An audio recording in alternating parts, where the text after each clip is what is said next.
what you want. Thank you.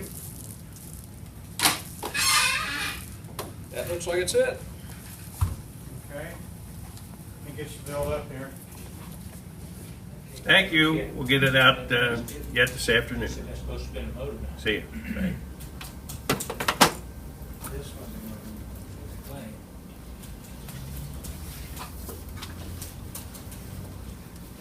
You got a minute to take a look at the warehouse? You got time? Yes, I'm retired. I have all the time in the world. And you are? Tim Yeoman. You are. Frankie Rose. All right, Frank. How are you? Let's go out in the warehouse. This is Gargamel, our friend. All right. Out of Kings Island. Was the Enchanted Voyage.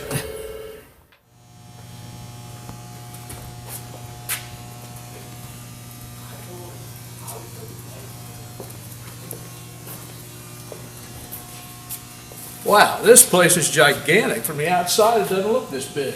No, you're right. From the outside, you just see the brick facade, and you can't really tell that there's actually two buildings here. This one and then the one next door.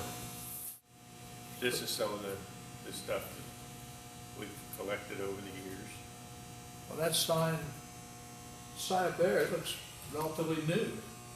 Yeah, it is new. It was from a distributor that never became a distributor. I ended up with it somehow. I bought it and took it right out of the box and put it up there. So it's never been out in the weather. So I'm looking at this older sign here. Oh yeah, this auto dash light Yeah, thing. yeah. That was the original Bendix auto light that was out of Toledo. And when Ford purchased it back in the 60s or maybe even the late 50s, they took the dash out of it and turned it into the script that it is today. Here we got all these Ford sign emblems. How come there's different lettering on? Well, over there on the top is probably from back in the 40s and early Ford, and it changed back in about, I would say maybe even in the 32s, which they went into the other script that's still available or still used today. The R&G had to do with the 32 Ford, and what happened was Henry was late getting it out and getting it produced and getting it on the market, much the same as this last fiasco that they had with the T-Bird. It was late and this, that, and the other. But anyway, he put out a sign package to all the dealers that said, hey, you're renewed and guaranteed selling used cars and trucks. Leave me alone until the 32 comes out. So that's why he just sent the sign and some literature and some catalogs and so forth, trying to hold him off until he was able to get the 32 the way he wanted it. Notice you got a license plate collection over there. Yeah, it goes from back in the porcelain one there on the top of it with the white, and then it goes up into the 60s, which was my grandfather's collection, and then my father added to it. And then there's back around the corner over here is some more current ones, but just something that you collect. How many parts are in here, and how do you keep track of all of them? Well, actually there's 15,000 of these boxes, and then they come in 2 or 3 different sizes because the parts that are in them are different sizes. So we sort them by the size, and then we put them into the computer. There's like 250,000 part numbers that are in the whole building, which is this building, the next building in the basement that's in the other building. And they're listed on the computer, and if the part that you've got is in box number 137, you come out and go to box 137 and pull the part out, or if it's in box number 14,597 and it's in the back, and you go back there and pull it out. And these over here, those are done by size. The smaller brown boxes are at the bottom, and then they get bigger as they go up, and then they get bigger as you go farther back until we get in the back end of the building, and we'll go, discuss that when we get there.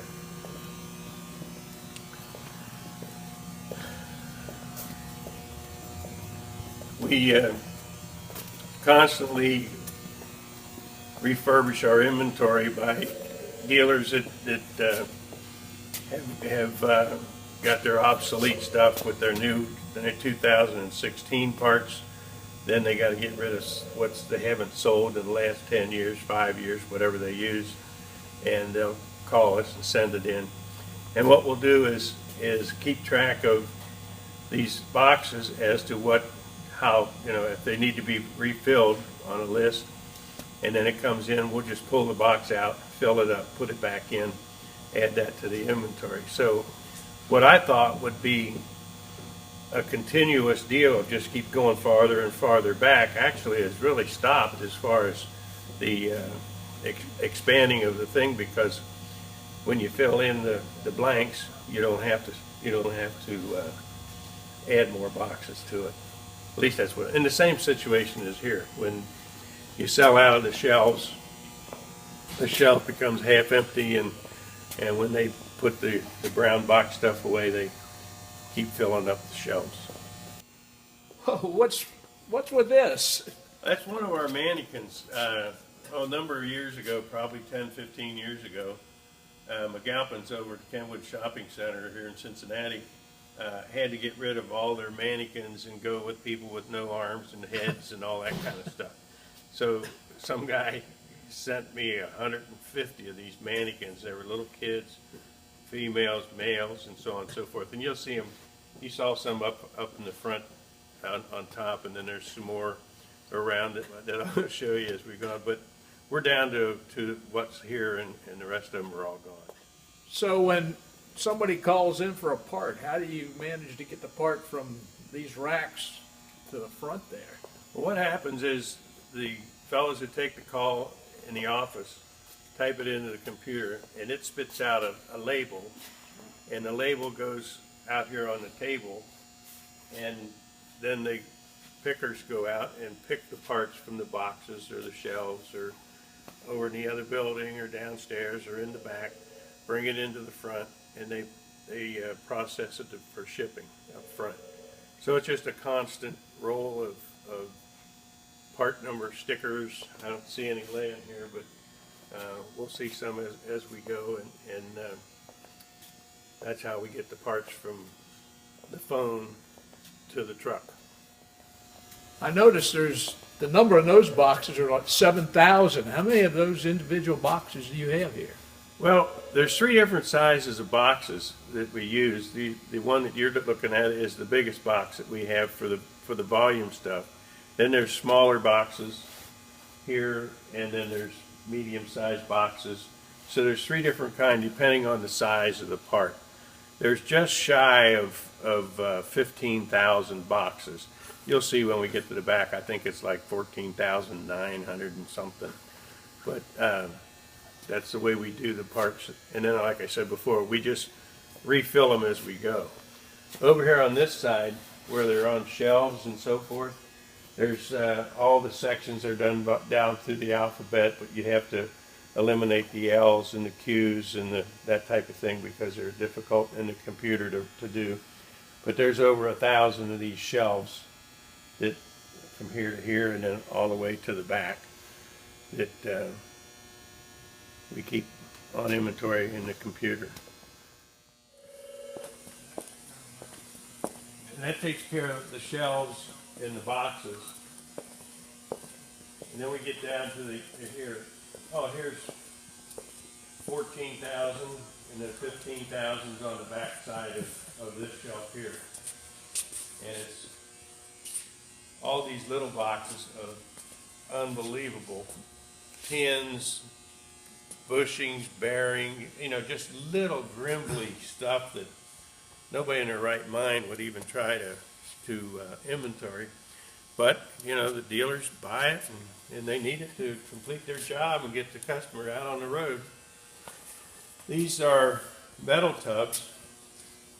They're sectioned into 4 sections so that you don't have to empty that whole thing to find out what's in it.